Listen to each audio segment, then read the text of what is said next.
procurando ali.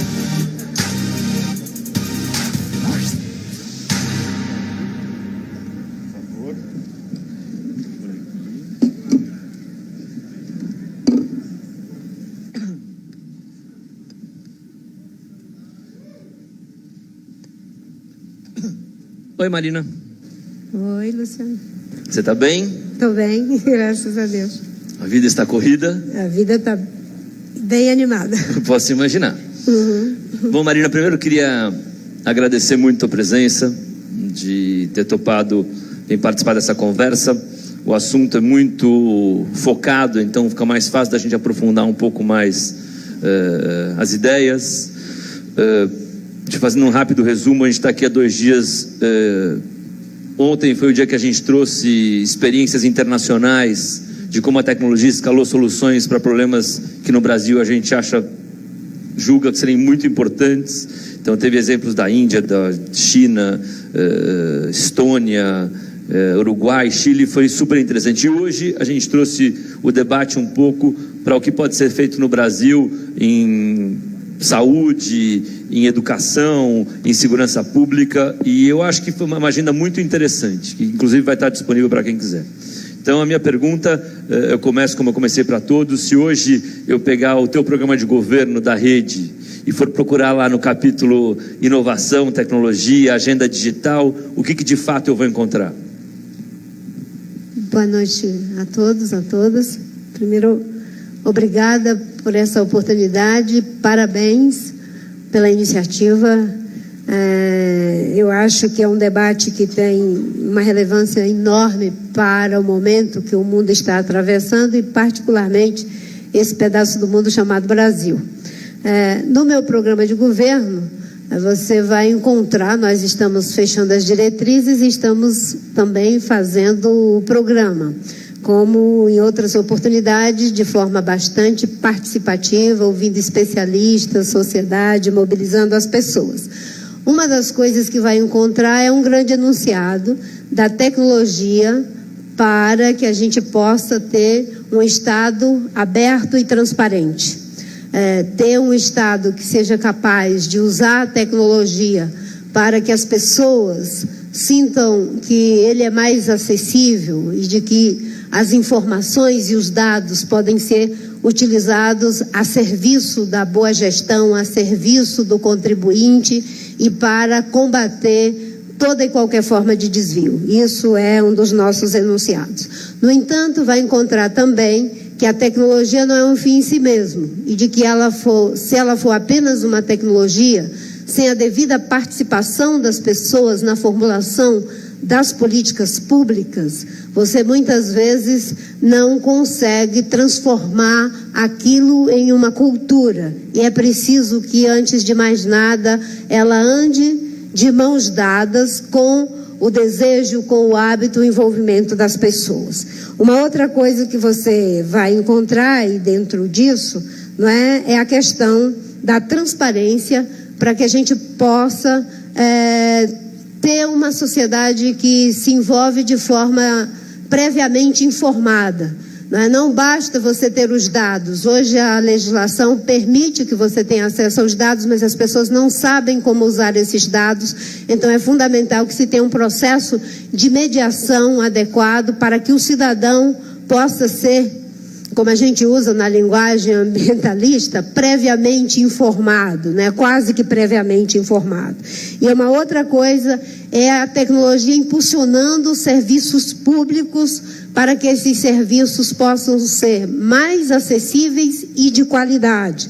E nesse caso, eu vi que várias pessoas já colocaram os exemplos aqui, como isso pode acontecer na segurança pública, como isso pode acontecer em relação à saúde, com o prontuário digital, como isso pode acontecer, inclusive, nas ações de combate a crimes ambientais. Depois eu posso até citar alguns exemplos de como nós usamos a tecnologia para ter os resultados que alcançamos, tanto na redução do desmatamento, como no aumento da proteção da biodiversidade e do envolvimento da sociedade em diferentes níveis a partir da tecnologia disponibilizada para as pessoas.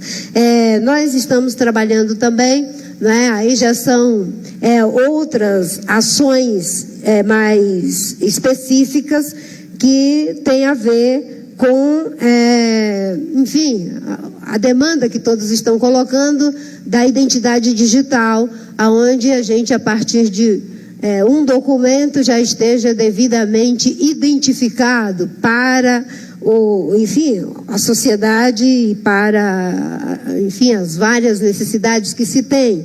E um programa de integração das diferentes iniciativas que já existem de uso da tecnologia para o governo, no caso aí integrando o que já vem sendo feito no Ministério do Planejamento, o que já vem sendo feito no Tribunal de Contas, além de ser capaz de potencializar essas ações já existentes, a gente também ser capaz de associar toda essa tecnologia de forma, às vezes, até muito simples, com pessoas reais, no território, como é o caso dos sistemas de alerta nos problemas de enchentes, nos problemas de incêndio, aonde uma pessoa com um simples celular, ela pode mandar uma informação e isso tornar mais ágil o processo de socorro em incêndios ou em catástrofes ambientais, como no caso dos grandes deslizamentos que tivemos em Santa Catarina.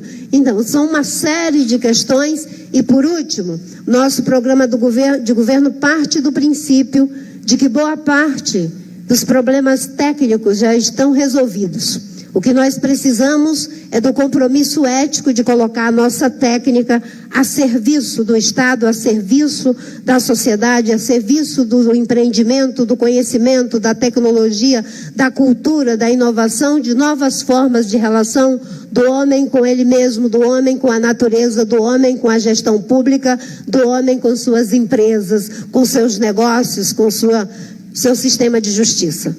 Obrigado.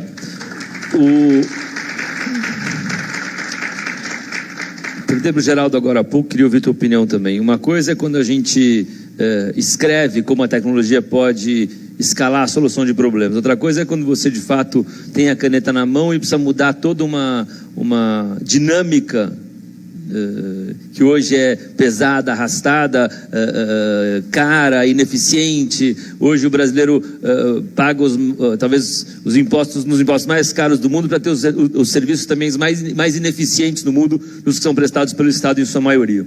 Como é que você consegue, eu fiz essa pergunta, você acredita, a gente está falando de inovação e tecnologia, tá? Que o Brasil é um país muito conectado, que as pessoas têm smartphones, que o ambiente aqui, as redes sociais crescem em números que são números respeitados pelo mundo todo, enfim, a questão é assim, a gente consegue esperar de um governo Marina Silva que seja a revolução digital que o Estado brasileiro precisa e como ela seria feita? Pode esperar que o governo Marina e Eduardo, que me dá a honra da sua presença aqui como meu... Obrigado, Eduardo.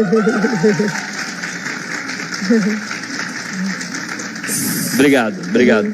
Será um governo que dará passos significativos para que a gente alcance esse objetivo que você mencionou.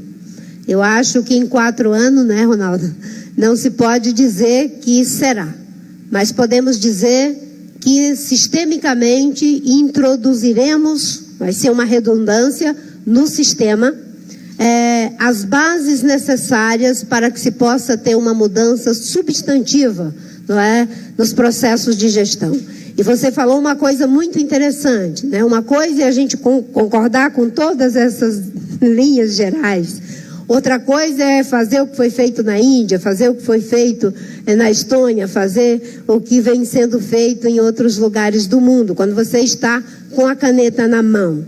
E eu falo isso com muita tranquilidade porque eu tive a oportunidade de tomar essa decisão. Quando eu cheguei no governo, o processo de monitoramento do desmatamento da Amazônia era como as caixas de avião, né? Uma caixa preta. Você tinha o dado que era feito por imagem de satélite em uma série histórica em que o satélite conseguia fazer uma varredura da Amazônia e criar fotografias de satélite, você ter ali polígono por polígono para chegar Ao final, numa análise precisa, a taxa de desmatamento foi X. Só que quando você conseguia essa informação precisa, o desmatamento já tinha acontecido. Então, 2, 3 horas antes do anúncio, o coitado do ministro do Meio Ambiente ficava já, viu, Angélica, em estado de choque, sabendo que ele ia ser exposto ao Brasil e ao mundo com uma informação que não é agradável para ninguém. Então, e não tinha mais o que fazer, porque o dado era preciso, consolidado, mas o leite já havia sido derramado, a terra reimou. Então, nós resolvemos mudar com a caneta na mão, eu, o Capô e toda a nossa equipe, o Basileu que está aqui me ajudou, nós conseguimos criar um sistema de detecção de desmatamento em tempo real, que foi o sistema DT. Com esse sistema de detecção de desmatamento em tempo real, tomamos a decisão de disponibilizá-lo de forma aberta para a academia, para as ONGs e para quem tivesse possibilidade de se cadastrar no sistema para analisar as imagens e produzir a sua própria informação. Não só nós produzíamos algo aproximado, acho que com uma perda de 30% a 40%, porque tem nuvem, tem um monte de coisa aí que não vou explicar aqui. Mas não era preciso, mas isso orientava a minha ação no território em tempo real. E uma ONG, uma universidade, quem quer que fosse, podia acessar essa informação e constranger a ministra do Meio Ambiente dizendo: nesse momento, na Terra do Meio, lá no riozinho do Anfrísio, está acontecendo um grande desmatamento. E quando eu propus isso, dentro do governo houve um grande estranhamento. Qual foi o estranhamento? Nós vamos ser expostos, você é louca, o Brasil vai ser constrangido internacionalmente, porque é a Amazônia. E eu disse, eu quero ser constrangida.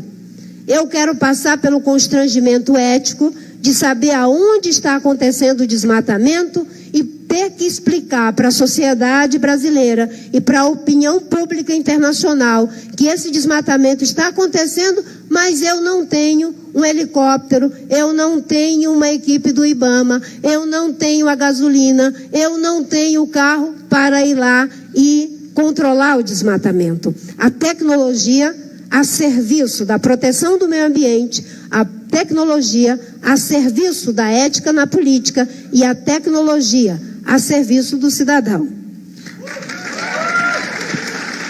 Vamos pegando esse mesmo exemplo que você falou então no Ministério do Meio Ambiente, a construção dessa ferramenta digital que te ajudou numa questão que você achava importante, que era o desmatamento, como é que controla, como é que mapeia, como é que consegue ter mapa da informação disso. Foi uma ferramenta que foi proprietária, desenvolvida na época pelo governo, ou foi uma busca por coisas que estavam fora? Coloco isso para ouvir a tua opinião. Assim, a gente entendeu que, em vários exemplos que a gente viu aqui hoje, as ferramentas mais baratas e mais eficientes foram desenvolvidas a 4 mãos com a iniciativa privada, seja o sistema bancário, seja um empreendedor, começou a trabalhar a 4 mãos com os governos. Então, pergunto como é que foi esse exemplo que você fez e como é que você colocaria num futuro governo seu em relação à inovação versus a iniciativa privada. Bem, o que nós tínhamos era uma parceria sul-sul, que era moda falar na época no Ministério do Meio Ambiente, né? A parceria entre países emergentes, no caso Brasil, China, e isso foi um suporte tecnológico importante para nós, mas o que nós fizemos foi a otimização de uma tecnologia que era usada para uma função, criando a partir dela uma outra ferramenta. Nós tínhamos o sistema PRODES e criamos o sistema DT. O sistema PRODES fazia a detecção, enfim, do dado daquela forma precisa, o sistema DT menos impreciso, mas em tempo real. E, obviamente, que eu acho que a gente pode trabalhar assim com a parceria. Existe o trabalho que vem sendo desenvolvido por essa juventude criativa, produtiva e livre em suas startups, mas existe uma tecnologia que também está disponibilizada em altíssima escala e nada impede que a gente possa combinar as duas coisas.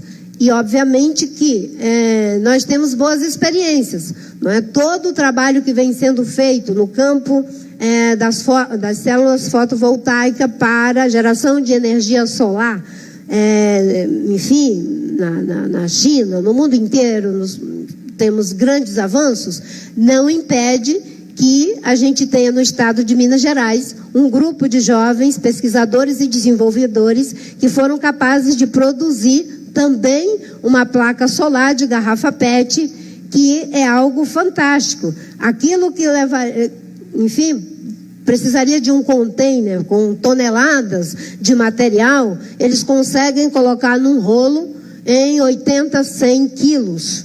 Ou seja, você pode combinar as duas coisas. E eu fico muito tranquila em relação a essa questão de como fazer essa adequada mediação, porque a gente não pode partir do princípio, bem, nós vamos desenvolver apenas a partir de nós mesmos e perder os avanços. Se eu tivesse que pensar numa tecnologia puramente nacional para esses resultados do desmatamento, eu não os teria alcançado, correto? E a Amazônia não espera, as mudanças climáticas não esperam. Depende do sentido de urgência, da emergência e da forma e do uso correto, como você faz, não é? Com os melhores custos e com os melhores serviços, com os melhores produtos, com os melhores materiais, em benefício da sociedade, valorizando sempre a possibilidade de que esses nossos jovens que viram o BNDES gastando milhões e milhões com investimentos que só criaram prejuízo e corrupção para o nosso país, imagine um pouco disso disponível para que os nossos jovens pesquisadores desenvolvam seus produtos, seus materiais, seus novos processos para melhorar a gestão pública. Marina, depois de mergulhar um pouco nesse universo que o Ronaldo e a Letícia me propuseram da tecnologia, eu hoje em dia pessoalmente tenho mais medo da informação do que os mísseis nucleares da Coreia do Norte. Eu acho que a informação, se ela não for tratada com seriedade, se não for usada por o bem, ela pode ser extremamente perigosa, haja vista o que aconteceu na eleição americana. Então, fiz essa pergunta e repito para você aqui, hoje em dia dá para tratar a informação como o novo petróleo. Tá? Se brincar a informação, o data brasileiro pode valer mais que o pré-sal. Então, eu queria entender como é que você enxerga o valor da informação e como é que você pretende tratar ela, se ela tem que ser regulada, como é que é esse ativo que você vai ter sobre o seu comando, que é a informação de toda a população brasileira. Essa grande profusão de dados e informação, você conseguiu a metáfora perfeita, é uma espécie de novo petróleo, a gente poderia transitar, é uma espécie de recursos hídricos de primeira necessidade. E poder lidar com isso, quando poucos têm o controle, não é, dessa informação, o cuidado, a segurança, a proteção dos indivíduos, a vulnerabilidade que isso cria para interesses que podem ser interesses escusos. Então, eu acho que é preciso, e nós trabalhamos com a ideia de criar um sistema para proteger os cidadãos, ao mesmo tempo que é desejável uma base de informação integrada sobre saúde das pessoas, sobre a ficha corrida das pessoas, sobre tudo. Você tem que proteger o cidadão, porque senão ele ficará vulnerável, não só do ponto de vista da sua privacidade, mas inclusive para se tornar presa fácil de interesses puramente comerciais, de interesses puramente que não tem a ver com o indivíduo, não é aquilo que ele deseja. Mas a informação é uma matéria-prima fundamental nesse início de século. E eu falo isso com muita tranquilidade, porque eu sou uma pessoa que vem de uma realidade bastante diferente. Eu fiz o meu batismo digital em 2009. Então você não é giga que nem o Henrique Meirelles. Não, eu não sou, né? Eu não sou, mas eu sou uma pessoa que, ainda que tenha nascido no meio da floresta e ficado lá até os 16 anos, praticamente isolada, mas eu me comunicava à velocidade do som, Me comunicava a velocidade do som. E isso é uma demonstração que tecnologia também não se separa de tradição, e de que a tradição, o saber narrativo, tem muito a ensinar à tecnologia. É muito bom a gente contar com os avanços tecnológicos mais elevados do saber científico, dos dados, dos postulados denotativos de certo ou errado, mas é muito bom entender que existe uma outra ciência, que é a ciência do saber fazer, é a ciência do saber escutar, é a ciência do saber perceber. Então, eu gosto muito de uma frase de um psicanalista italiano chamado Mario Alessi. O Mario Alessi, ele diz que o homem aprendeu a usar a força dos ventos em benefício da navegação muito antes de saber sobre as leis da dinâmica eólica.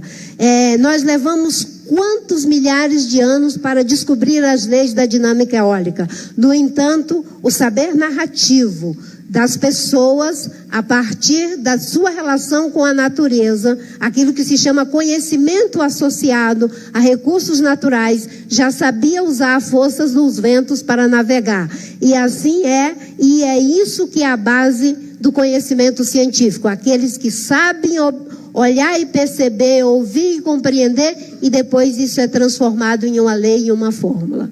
Muito bem. Marina, para encerrar nossa conversa, para encerrar esses 2 dias de evento aqui... Nossa, já acabou. Sim, foi rápido. Foi rápido. A gente começou o evento, eu já devia ter contado com a história da Cristiane aqui, que veio compartilhar com a gente o quanto a vida dela foi difícil com seus 16 irmãos e mãe, e passou a vida inteira sem documento. A mãe foi enterrada como indigente, apesar de ter os seus filhos em volta, e que do momento que ela decidiu tirar seus documentos, foram 10 anos de peregrinação semanal nos órgãos públicos, repartições para tentar, e 10 anos depois ela conseguiu, e hoje finalmente ela vai até votar para presidente. Então, queria saber qual seria a sua mensagem para a Cristiane, que foi a vítima da não digitalização, da não simplificação do sistema, e para tantas outras Cristianes que estão Brasil afora. É uma realidade que me toca profundamente. Eu vi pessoas que morreram sem ter uma identidade, um registro de nascimento, né? Sequer o único documento que a gente tinha era o batistério. Por incrível que pareça, a Igreja Católica, não é? Ela conseguia, fazendo as desabrigas, pelo menos uma vez por ano, ou a cada 2 anos, passar nos rios, e todo mundo conseguia ir para se batizar, e tinha pelo menos o batistério, não é? Mas a maioria das pessoas não tinham um documento. O batistério, não é? Mas a maioria das pessoas não tinham um documento. Minha avó veio ter um documento já com mais de 80 anos de idade. Então, isso é algo que me toca profundamente. E aí que eu digo, se a gente até tem a técnica para que ela tenha o documento, a gente não tem a ética que disponibiliza os meios para que nenhuma pessoa, em pleno século XXI, continue sem a sua identidade, sem estar, digamos, identificado legalmente perante o outro. Então, colocar a nossa ética a serviço da sociedade, com a tecnologia disponível no tempo e prospectando aquelas que podem estar além do nosso tempo. Por isso que eu defendo a ideia não do Estado puramente provedor, do Estado que faz tudo para a sociedade e ainda faz o resto, ou do Estado que é puramente fiscalizador, mas de um Estado que seja mobilizador, que mobilize o melhor da iniciativa privada, o melhor da academia, o melhor de si mesmo e o melhor da diversidade da sociedade. O professor Metzenberg, ele fala que a sociedade deve se apoiar em 3 pilares, né? O setor público, o setor privado e o setor plural. E eu posso ver que hoje a maior contribuição para a inovação da gestão vem do setor plural, e eu sei que o Ronaldo, a Ilona, você e tantos que passaram por aqui trazem a contribuição do setor plural para reinventar o Estado, para reinventar a política e para que a gente possa fazer aquilo que um filósofo gaúcho dizia: a gente tem que mudar o mundo e depois mudar o mundo mudado. Senhora Marina Silva.